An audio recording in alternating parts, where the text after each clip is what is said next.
Hi friends, ఎస్ఎస్జిడి apply చేసిన ప్రతి ఒక్కరికి నేను వేకెన్సీ పెరిగాయని తెలియజేస్తున్నాను. వేకెన్సీ గురించి అప్డేట్ మొన్ననే రావడం జరిగింది. 21/4/2025 రోజున.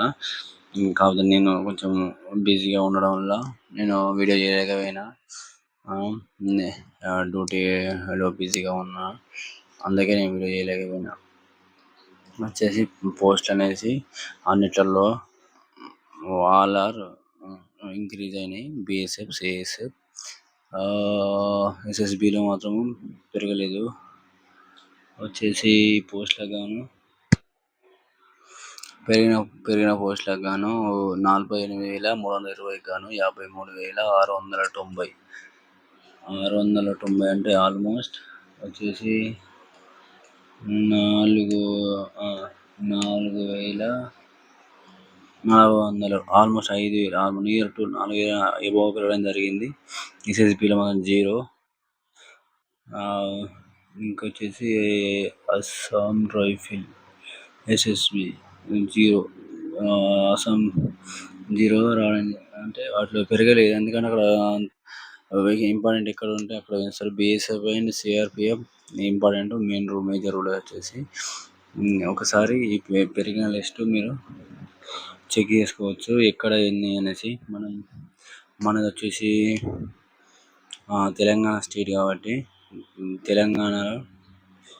తెలంగాణలో SC 35, MBO, SC, ST, BC, EWS, ఇట్లా BSF, CSF, CRPF, SSB, ITBP, AR, SSF, NCB.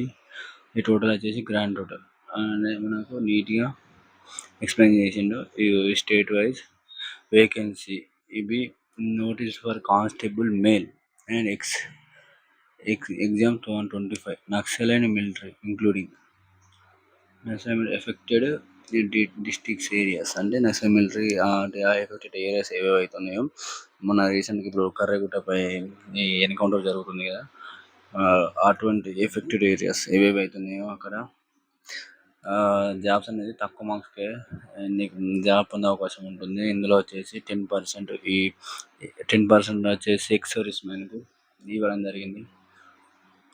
ఈ 10% వేకెన్సీస్ ఎక్స్ సర్వీస్ మ్యాన్ అంటే మీకు ఆల్మోస్ట్ తెలుసు. ఈ ఆర్మీ నుంచి రిటైర్ అయిన వాళ్ళు ఉంటారు కదా, వాళ్ళకు ఈ ఎక్స్ సర్వీస్ మ్యాన్ కోట కింద జాబ్ వర్తిస్తుంది. వచ్చేసి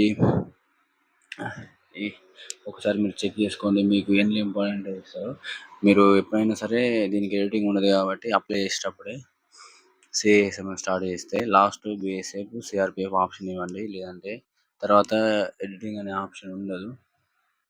మీకు ఈ నోటిఫికేషన్ గురించి ఇంకేమైనా డౌట్స్ ఉంటే నాకు కామెంట్ సెక్షన్లో కామెంట్ చేయండి. నేను ఈ వీడియో అనేది ఫస్ట్ టైం చేస్తున్నాను, అందుకే కొంచెం నాకు ఎక్స్ప్లెయిన్ చేయడానికి రాకపోవచ్చు. మిస్టేక్స్ కానీ ఏమైనా ఉంటే నాకు కామెంట్ సెక్షన్లో తెలియజేయండి, నేను అవి కరెక్షన్ చేసుకుంటా. ఇంకా వచ్చేసి ప్రతి దాంట్లో ఇచ్చిండు 10% మాత్రం ఎక్స్ సర్వీస్ మ్యాన్కు ఉంటుంది. ఈ సిఎస్ఎఫ్, బిఎస్ఎఫ్ ఈ రిక్వైర్మెంట్ ఎక్కడెక్కడ ఎక్కువ ఇంక్రీజ్ అయినాయో అక్కడ కొంచెం బెనిఫిట్ జరిగే అవకాశాలు ఉంటాయి. మన ఫ్రెండ్స్ అయినా సరే జాబ్ వచ్చే అవకాశం ఎక్కువ ఉంటుంది. ఒకసారి మీరు చూసుకొని ఒకవేళ ప్రిపరేషన్ వచ్చిన తర్వాత బ్యాక్ మాత్రం వెళ్ళకండి. ఏదో ఒక జాబ్ వస్తూనే ఉంటుంది, రాస్తూనే ఉండండి. సెంట్రల్లో నుంచి ఏదో ఒక నోటిఫికేషన్ వస్తూనే ఉంటుంది. నచ్చితే నా వీడియో లైక్ చేయండి, షేర్ చేయండి, సబ్స్క్రైబ్ చేయండి ఫ్రెండ్స్. జై హింద్ ఫ్రెండ్స్.